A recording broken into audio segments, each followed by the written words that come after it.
I'm joined today by a Prager himself who is in town, obviously, for this reason. We wish that he were in town for a happier reason, but nevertheless, we're so thrilled to welcome him in studio. He's been on Timeless before, and he is probably one of the most active members of the live chat, Aaron Prager of AP Unfiltered. Hi, Aaron. Hey, Julie.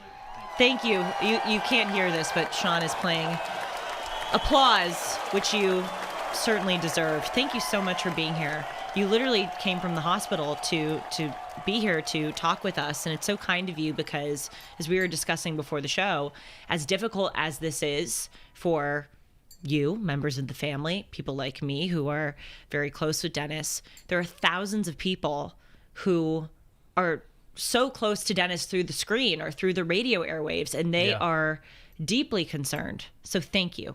No, absolutely. And thank you for having me too. I mean, it's obviously, like you said, it's not the greatest of circumstances me being in here, but one thing I did learn, I think the last time we spoke was a lot about my recovery. And one thing I made an amends when I made my 9-step promises or my 9-step amends to my father. And that was that to show up when called upon. And when I got the news, it was a deep sense that I needed to be here and be with the family. And setting aside, I have my own personal things going on right now in my neck of the woods with my wife being 9 months pregnant right now. But show up when called. So that's why I'm here. Thank you. And I may mention that Aaron flew out on his birthday, his 32nd birthday, and we so wish that you had had a happier birthday, but things do seem to be improving a little bit. So, obviously, if please only share what you're comfortable sharing, but how is Dennis doing? What can you tell us? So he, as the statement that was released said, that he did suffer a fall, and he is currently recovering in a Los Angeles hospital. I mean, that's public information at this point. What I can say as an update is there's reason for optimism. I know there's a lot of people out there. The amount of wishes and prayers that we've received from people is quite frankly overwhelming. But I mean, and the resources we have at our disposal, I cannot understate. The doctors have been amazing.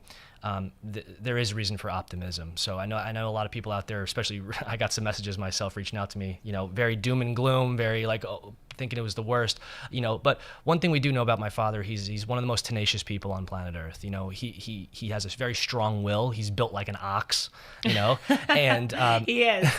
and as long as there's any inkling of fight within him, he's not going to give up no matter what. And his faith, his family, and quite frankly, his profession, drive him. I believe that to be doing as well as he is right now. Quite frankly, he's doing better than a lot of people expected him to be doing. That's something I can share. Some of the doctors are very surprised at how well he's doing, given the circumstances right now. So I didn't want to come on here and give a doom and gloom report. Yes, it's serious. Yes, it's going to be a long road, but there's no reason for anybody to be living in this sense of dread right now, as of today. Good. So yeah. Thank God. Mm-hmm.